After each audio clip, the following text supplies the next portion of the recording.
Y seguimos con toda la actualidad económica del día y ahora vamos a hablar con Alberto Ruscolaquier, doctor en economía, para hablar y conocer qué es lo que está pasando en Medio Oriente. Buen día, Alberto, ¿qué tal? Roberto Maidana te saluda. ¿Qué tal, Roberto? ¿Cómo te va? Bueno, gracias por el contacto. En realidad en Medio Oriente está pasando de todo, Roberto, Sí, porque además del 7 de octubre del 2023, cuando el grupo terrorista Hamas realiza esta masacre con más de 1.200 muertos, 250 secuestrados en Israel, como si esto fuera poco, además hay otra situación que comenzó en realidad, digamos, se expresó fuertemente nuevamente a partir hace un par de semanas cuando en realidad lo que está pasando en Siria. En sí, Siria recordemos que en el año 2011 empezó a haber un levantamiento que había en Medio Oriente que se denominaba la Primavera Árabe, ¿ok? La sí. Primavera Árabe.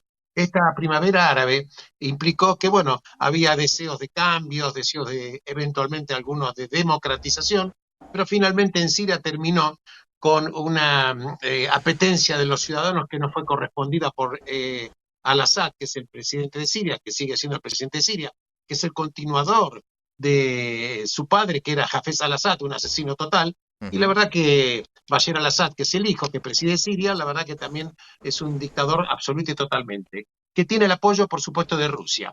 Esto le permitió permanecer en el poder y sofocar la rebelión en Siria. Ahora, ¿por qué Rusia lo apoyó y lo sigue apoyando?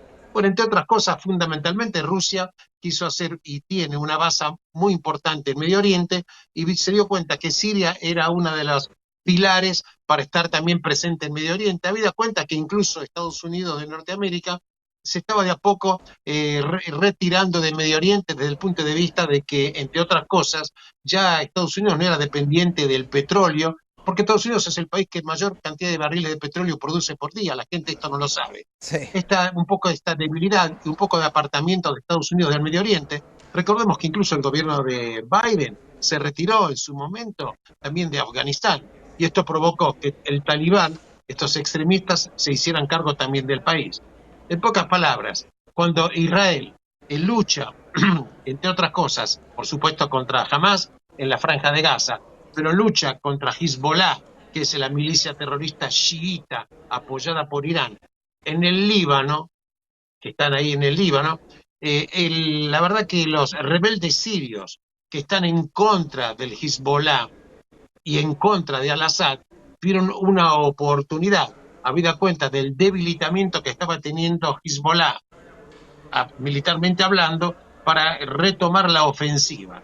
La ofensiva que tiene por objetivo fundamentalmente derrocar al gobierno de Assad, pero también es cierto que acá hay una situación muy, muy especial, porque vos sabés que Siria está dirigida por un clan que en realidad es Al-Assad, que son alawitas, que es un clan que deriva del chiismo, a sí. pesar de que la mayoría de los sirios son islámicos sunitas. Hezbollah apoya al Assad, Hezbollah por supuesto también, Es chiita. que en Siria existe una parte de kurdos, que es una etnia diferente, que Sí, si bien los kurdos son de mayoría islámica, la verdad que los kurdos quieren tener su propio Kurdistán o un sí. estado, que le había sido en el año 1920, en el Tratado de Sèvres, que finalmente no fue ratificado y que finalmente se lo dieron vuelta en el Tratado de Lausana de 1923. Concretamente, en consecuencia, los rebeldes están tratando de voltear al gobierno de Al-Assad. Pero Sí. ¿qué es lo que sucede? Fíjate vos qué cosa increíble. Rusia está apoyando, por supuesto, al gobierno de Al-Assad y Turquía también es aliado de Rusia. Ahora bien, no obstante que Rusia apoya al Assad, Turquía ahora está apoyando a los rebeldes, desmarcándose de Rusia. ¿Por qué? Porque cuando hablamos de los kurdos, estamos hablando podemos decir, de un pueblo que tiene posiblemente más de 40 millones de habitantes, Sí, 50% de los cuales viven en Turquía y que sí. quieren tener su propio Kurdistán. En consecuencia, luchan contra Turquía en los territorios turcos, pero también los kurdos están en Irán, están en Irak, están en Siria y están en Turquía. En consecuencia, ahora estos movimientos que se están levantando contra el Assad podemos identificarlo en tres grupos. que son terroristas, te quiero comentar, porque no hay que creer que estos son liberadores y luchadores por la libertad. Porque si bien Hezbollah es un movimiento terrorista, no menos cierto es que estos rebeldes, que no hay que confundirse que son luchadores por la libertad. Estamos hablando que hay tres grupos rebeldes. Uno es la Organización de Liberación del Levante, Sí. Que hoy otra tuve es una el noticia Ejército hoy que Nacional. entró en la ciudad de Hama. Absolutamente. Es correcto tu información, Roberto. Y la verdad es que ellos habían empezado el levantamiento en Alepo, que ya prácticamente tomaron Alepo. Sí. El Ejército de Liberación del Levante tiene 30.000 combatientes. El Ejército Nacional Sirio, que es otro grupo rebelde, tiene 80.000 combatientes. Y también hay un Frente Nacional de Liberación. En consecuencia, por supuesto, esto provocó que Rusia esté bombardeando fuertemente a estos rebeldes, y los rebeldes que están también en contra de los kurdos, te quiero comentar que están produciendo unas matanzas que parecen unas carnicerías humanas. O sea que si Siria de alguna manera no establece, no restablece un poco el control que tenía con el gobierno de Al-Assad, y si Al-Assad llegara a ser derrotado, por así decirlo, Assad correría el riesgo de ser el Saddam Hussein número 2. ¿Por qué te comento esto?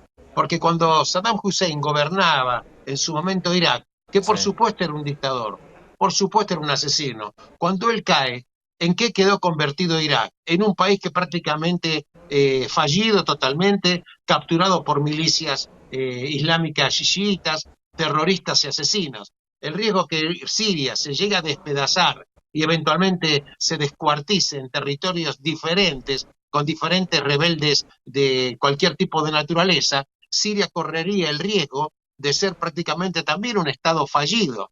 Ahora bien, fíjate vos lo que sucede.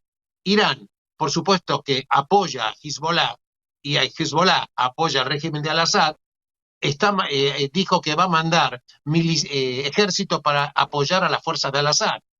Y dijo, por lo menos dijo, va a mandar, dijo el número de 150.000, que los mande o no es otra historia.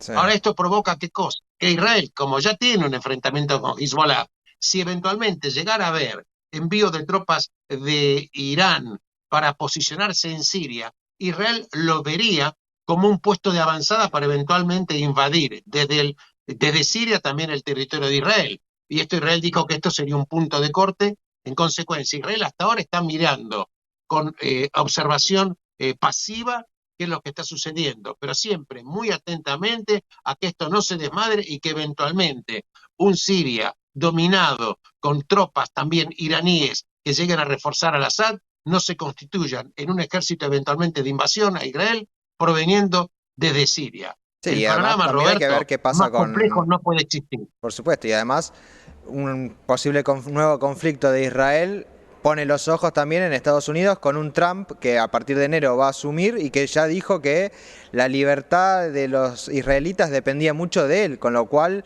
hay que ver qué es lo que está pasando, qué es lo que va a pasar con Estados Unidos si esto sigue creciendo, si este conflicto se sigue acrecentando. Es correcto, tu observación es muy atinado, porque la verdad que hace pocos días Trump le dio un ultimátum a Hamas, Sí, que controla la franja de Gaza, diciendo que hasta el 20 de enero del 2025, fecha en la cual Trump asume, Hamas no devuelve a los secuestrados, que en su momento lo quedaron eran 101, sí. no se sabe cuántos están vivos y los que están vivos en qué condiciones, el costo que va a sufrir Hamas va a ser durísimo. También claro que es correcta tu observación, porque la presidencia de Trump va a marcar también un punto de inflexión diferente al que tiene Biden, que tuvo una actitud, si bien es cierto que apoyó a Israel, una actitud un poco más contemplativa Sí. y la verdad que creo que un poco más infantil respecto de entender qué es un grupo terrorista. Hay que entender siempre lo siguiente, que Occidente no puede pensar con cánones occidentales lo que pasa en Medio Oriente. Es un territorio de gente brava, es un territorio cuya lógica no existe para el mundo occidental. En consecuencia, si ya era el drama en la Franja de Gaza, ya era el drama con Hezbollah bombardeando las posiciones de Israel, ahora le agregamos Siria y con el involucramiento de Turquía apoyando a los rebeldes, Rusia apoyando a Al-Assad, y eventualmente si Irán llegara a mandar tropas, digo, si llegara a mandar tropas, se abriría una fuente de conflicto, la verdad que abriría una caja de Pandora peor a la que ya estamos acostumbrados. Sí, esperemos ver qué es lo que sucede. Supuestamente Trump dijo que con él todos estos conflictos, lo que habría en Medio Oriente, el conflicto de Rusia con Ucrania, se iban a terminar porque él tenía las soluciones para ello. Veremos qué es lo que está pasando, no solo en Medio Oriente, sino en el mundo, con estos nuevos ataques y con lo que pase en la guerra que está teniendo Israel. Y muchísimas gracias.